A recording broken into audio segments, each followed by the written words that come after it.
À la une, le petit-fils dans les pas du grand-père. Fabien Cousteau a passé 31 jours dans un laboratoire sous-marin dans les eaux de la Floride. On en parlait la semaine dernière ici même.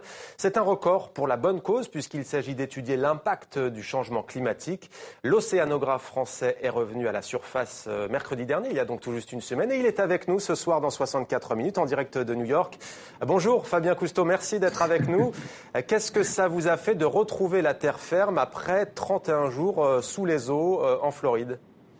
Bonsoir à la France. Ça fait, je sais pas, ça a été un peu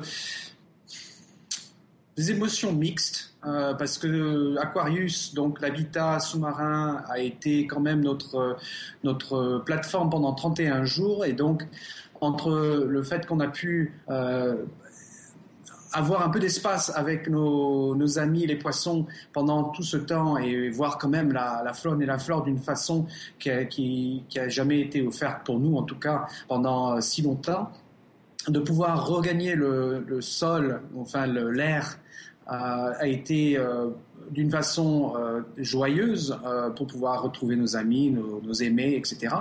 Mais d'une autre façon, ça a été triste. On a quand même fait quelque chose qui a été unique dans plein de cas et on a pu étudier les fonds marins pendant 31 jours d'une façon qui nous a ramené une base de données qui est équivalent à 3 ans de recherche. Alors justement, est-ce que vous pouvez déjà tirer des enseignements sur l'impact du changement du climat sur l'océan ?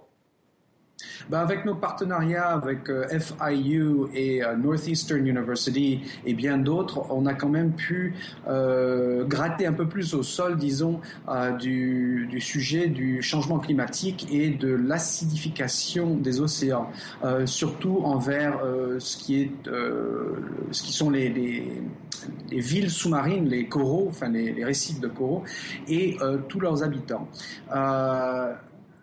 On a pu voir un petit peu plus dans cette lens l'impact qu'on a et le futur, bien sûr, de l'océan, aussi bien que notre propre futur, à cause de ces recherches. On a beaucoup à faire encore.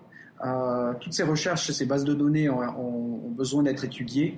Donc on a plusieurs années d'études à faire là-dessus, mais il y aura au moins 10 papiers scientifiques de générer là-dessus qui, on espère, pourra nous donner un peu plus d'informations et surtout une meilleure idée de la trajectoire qu'on a envers le changement du climat.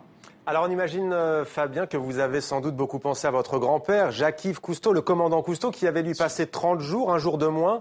C'était sous les eaux de la mer Morte il y a 50 ans. Qu'est-ce qui a changé selon vous, en mer Rouge, pardon, oui. Qu'est-ce qui a changé selon vous depuis l'expérience de votre grand-père ? En l'espace de 50 ans, beaucoup a changé. On a vu quand même une augmentation de l'impact humain, que ce soit le changement du climat, la pollution, la surpopulation humaine qui tire des ressources sous-marines d'une façon catastrophique. Ceci dit, il y a quand même de l'espoir parce qu'il y a maintenant l'opportunité de pouvoir communiquer en temps réel, dans ce cas à partir d'une base sous-marine et bien d'autres choses avec ces petits jouets qu'on a entre nos mains. On peut parler avec n'importe qui au monde en temps réel, ce qui nous donne un outil très très puissant quand c'est utilisé proprement pour pouvoir faire un impact positif, de pouvoir faire des campagnes de protection de zones sous-marines pour justement réintégrer ou redonner une base de ressources saines pour nos générations futures. Donc ceci dit, il y a de l'espoir, mais il y a eu quand même un réveillement en tant que notre équipe et j'espère pour le monde qui nous a regardés en temps réel pendant ces 31 jours. Eh bien, on suivra tout cela avec vous, Fabien Cousteau. Je sais qu'un documentaire est en cours de réalisation sur votre mission 31 et qu'une autre mission n'est pas exclue. Mission 32, c'est à venir. On suivra tout cela avec vous.